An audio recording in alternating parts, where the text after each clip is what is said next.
We all know Keanu Reeves as a figure of quiet kindness, a Hollywood enigma, often seen performing unassuming acts of generosity. But what happens when that gentle demeanor, that almost stoic presence, witnesses an act of blatant cruelty, a deliberate exploitation of the vulnerable? Imagine a scene unfolding in broad daylight. An elderly woman, her face etched with a lifetime of stories, trusting and hopeful, her eyes slowly welling up as the cold realization dawns that she's been skillfully deceived. Now, picture Keanu, an almost unseen observer in the periphery, watching this heartbreaking interaction. But this isn't just a story of him offering a comforting word or a helping hand. What if his connection to this specific injustice ran far deeper, far more intricately than anyone, even he, could have initially fathomed, holding the concealed key to unraveling a pervasive web of corruption that reached to the very highest echelons of corporate power? What if this seemingly random, unfortunate encounter was the precise catalyst needed to trigger a corporate earthquake, forcing the revelation of a significant secret he had unknowingly guarded for years? A secret that would change everything for everyone involved. Mrs. Agnes Gable, a widow in her late 70s, navigated her days with a quiet dignity, her small apartment filled with memories of her late husband and the comforting predictability of her routine. Her weekly trip to the local farmers' market was a highlight, a chance for fresh air and a brief chat with familiar faces, but it also underscored her solitude. Like many of her generation, she wasn't entirely comfortable with the rapidly evolving world of technology and complex financial jargon, making her a prime target for those who prey on such vulnerabilities. Her trusting nature, a hallmark of a bygone era, often led her to see the good in people, sometimes to her detriment, leaving her susceptible to well-rehearsed deceptions. She cherished her independence but secretly worried about becoming a burden, a fear that unscrupulous individuals were all too ready to exploit with false promises. One crisp autumn afternoon, as Mrs. Gable was enjoying a moment on a park bench near her home, she was approached by two smartly dressed individuals, a man and a woman radiating an air of polished professionalism.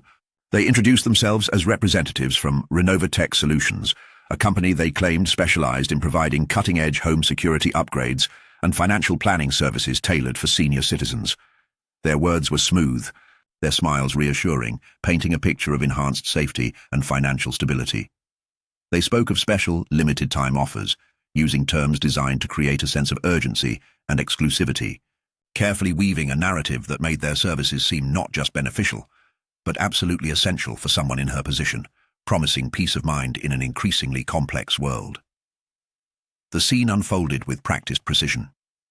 The representatives from Renovatech Solutions gently steered Mrs. Gable through a series of glossy brochures, highlighting complex features with simple, reassuring explanations.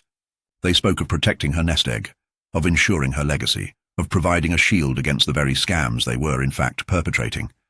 When Mrs. Gable hesitated, expressing a desire to think it over, or perhaps consult a family member, their demeanor subtly shifted. The warmth remained, but an undercurrent of gentle pressure emerged, suggestions that the special offer might expire, or that delaying could put her at risk. They presented her with a sheaf of documents, filled with fine print, assuring her it was all standard procedure, a mere formality before she could enjoy her newfound security. Unseen, sitting at a small outdoor cafe across the street, Keanu Reeves was idly sipping a coffee, enjoying a rare moment of anonymity. He often sought out these quiet corners of the city, a way to observe life unfold without the usual fanfare that accompanied his presence. Initially, the interaction between the elderly woman and the two well-dressed individuals didn't register as anything out of the ordinary, perhaps a family discussion or a friendly chat. He was lost in his own thoughts, the city's ambient sounds, a familiar backdrop. He glanced over, a fleeting observation, before returning his gaze to the steam rising from his cup, the scene momentarily blending into the everyday tapestry of urban life, yet something about it lingered at the edge of his perception. A faint, almost imperceptible dissonance. However, a subtle shift in the dynamic across the street snagged Keanu's attention. It wasn't anything overtly aggressive, but rather a change in body language, a certain eagerness in the representatives that felt slightly off, a predatory sharpness beneath their polished veneer. He noticed Mrs. Gable's shoulders slump, her initial polite engagement replaced by a visible discomfort, her hand nervously fidgeting with her purse. The way the man leaned in, his voice a little too insistent, and the woman's fixed, unwavering smile. It all combined to create a sense of unease in Keanu. He watched as the elderly woman's brow furrowed, her eyes darting between the documents, and the faces before her, a silent battle of uncertainty playing out on her features. With a sigh that seemed to carry the weight of her unspoken doubts, Mrs. Gable reluctantly took the pen offered to her and signed the documents. She then fumbled in her purse and handed over a small, worn envelope, presumably containing a payment or sensitive information. The Renovatech representatives accepted it with swift efficiency, their smiles widening almost imperceptibly. They offered a few more quick pleasantries, then turned and walked away at a brisk pace, their mission accomplished, a disquieting air of covert triumph hanging about them. Keanu watched them disappear around the corner, a knot forming in his stomach. He saw Mrs. Gable remain seated, her head bowed, a picture of dejection and sudden dawning regret. The injustice of it, so blatant and cruel, pricked at his conscience. Moved by an undeniable impulse, a quiet surge of protectiveness, Keanu left his coffee untouched and crossed the street. He approached Mrs. Gable, who was now dabbing at her, eyes with a handkerchief, her composure crumbling. He kept his voice soft, his demeanor unthreatening, mindful of not startling her further. "Excuse me, ma'am," he began gently.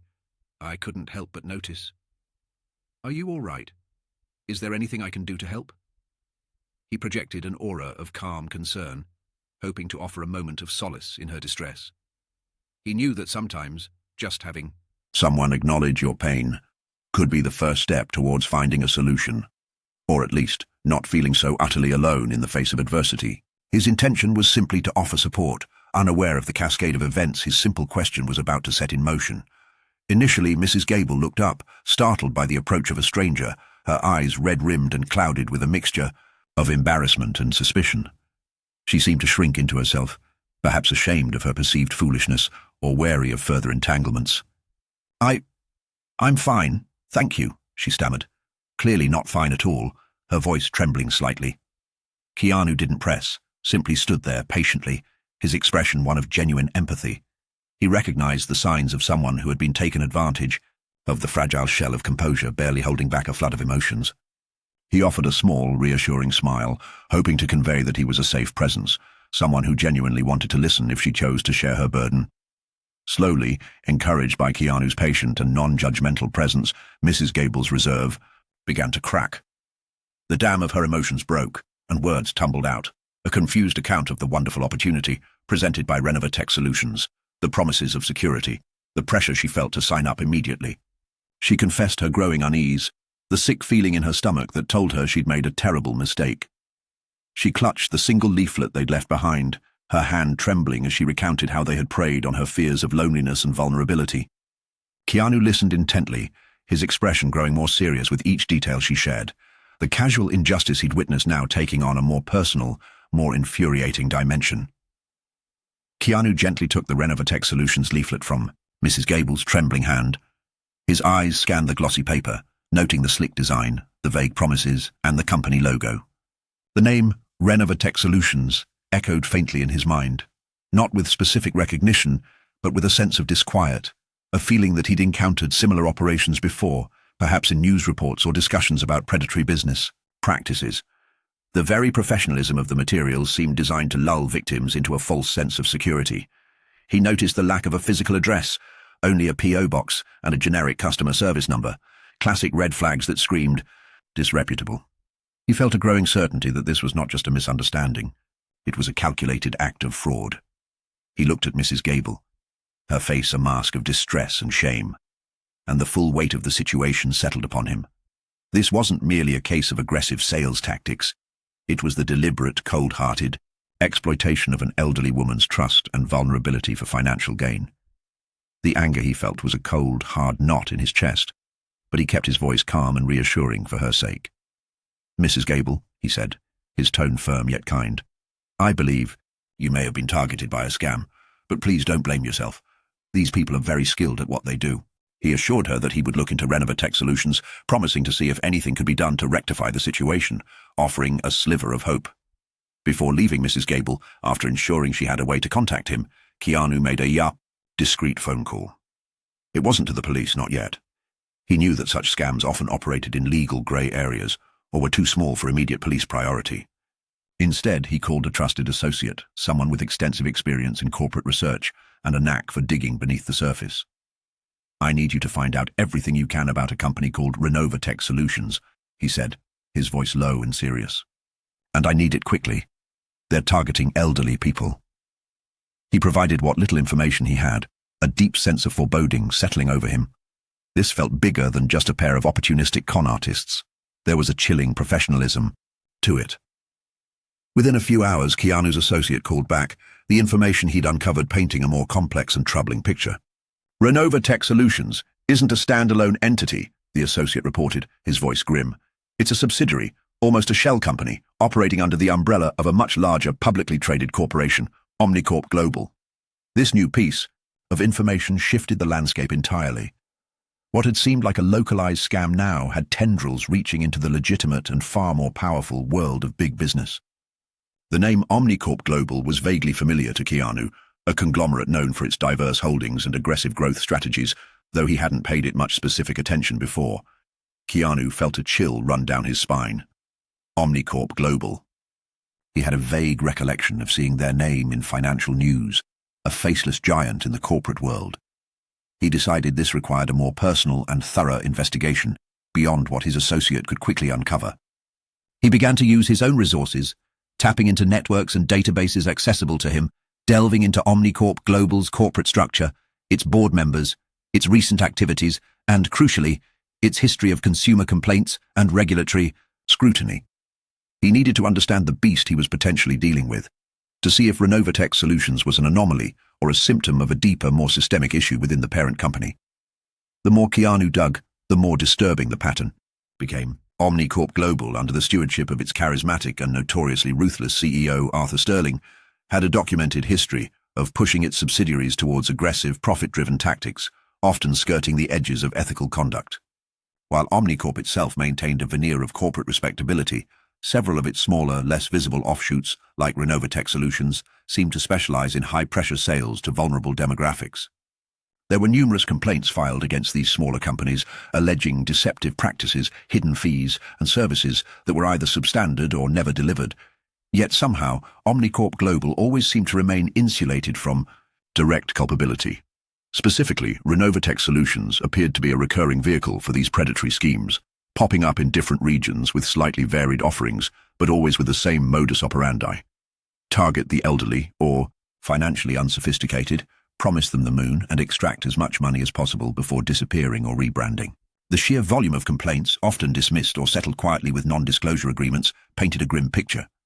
It became clear to Keanu that Mrs. Gable's experience was not an isolated incident, but part of a calculated, ongoing strategy, a cynical business model that preyed on trust and exploited weakness for profit, sanctioned, or at least deliberately overlooked, by those at the very top of Omnicorp.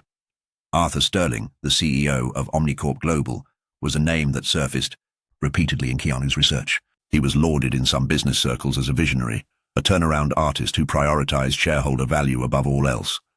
However, whispers and reports also painted him as a man devoid of empathy, a corporate shark who viewed ethical considerations as inconvenient obstacles to profit maximization.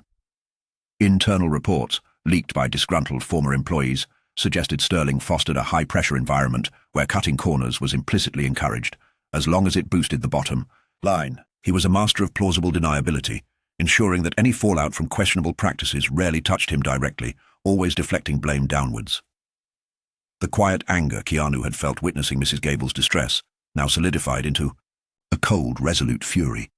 This wasn't just about a few rogue employees or a poorly managed subsidiary. This was a systemic issue, a culture of corruption and exploitation seemingly ingrained within Omnicorp Global, orchestrated or at least tacitly approved by its leadership. The injustice done to Mrs. Gable was a direct consequence of this corporate rot. The scale of it, the calculated cruelty masked by layers of corporate bureaucracy, was staggering. Keanu realized that simply helping Mrs. Gable recover her losses wouldn't be enough. The problem was far bigger, and he felt an unexpected, powerful urge to address it at its very root. A sudden, almost forgotten memory surfaced in Keanu's mind. Years ago, following the advice of a trusted financial advisor and a close mentor who had since passed away, he had diversified his investments. He rarely delved into the specifics of his portfolio, leaving the day-to-day management to a team of professionals he trusted. Now, a peculiar unease prompted him to do something he hadn't done in a very long time. He requested a detailed breakdown of his holdings, specifically asking his asset manager to check for any connection to Omnicorp Global or its known affiliates. He felt a strange premonition, a sense that his involvement in this affair might be about to take an entirely unexpected turn. The response from his asset manager arrived swiftly, and as Keanu read the email, a profound sense of shock washed over him. There, listed among his significant long-term investments, was a substantial holding in Omnicorp Global. It wasn't just a few shares, it was a major stake. Years of passive growth, dividend reinvestment programs, and strategic acquisitions made by his management team, all operating quietly in the background without his direct day-to-day intervention, had led to this unforeseen reality. The initial investment, made on faith in his mentor's advice, had grown exponentially, silently weaving him into the very fabric of the corporation whose subsidiary had just scammed Mrs. Gable. He stared at the figures, the irony almost too much to bear.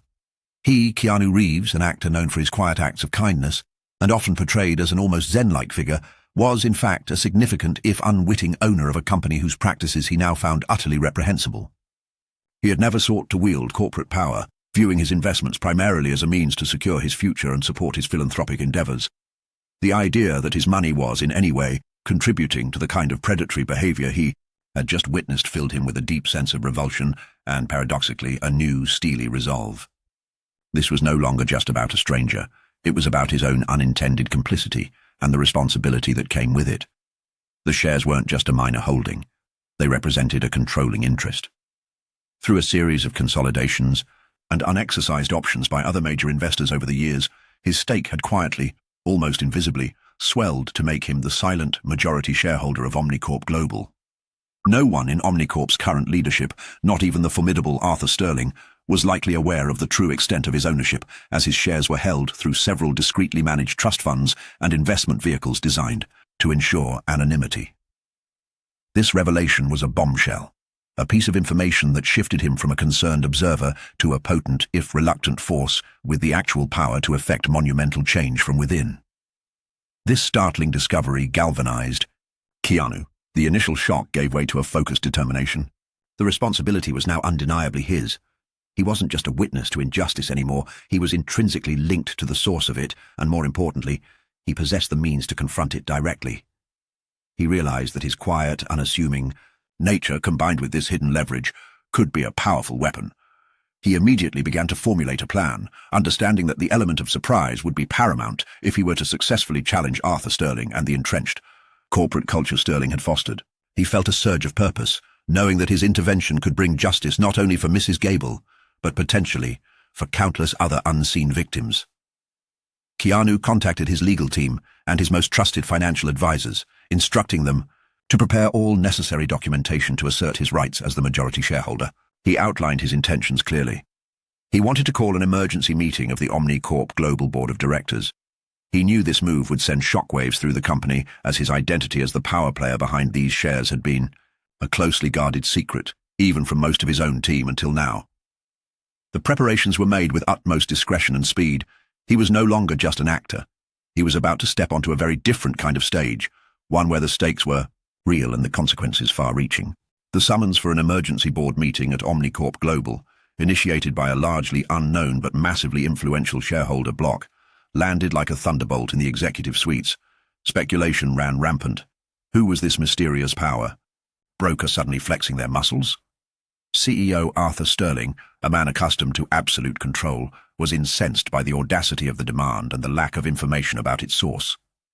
He arrived at the designated boardroom radiating an aura of arrogant displeasure, ready to dismiss whatever trivial concerns had prompted this unprecedented interruption to his meticulously planned schedule. He scanned the room, his gaze briefly passing over Keanu, who sat quietly at the far end of the long table, easily underestimated.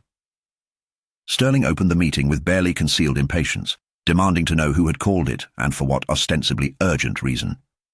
He surveyed the assembled board members, many of whom owed their positions to him, expecting their usual deference.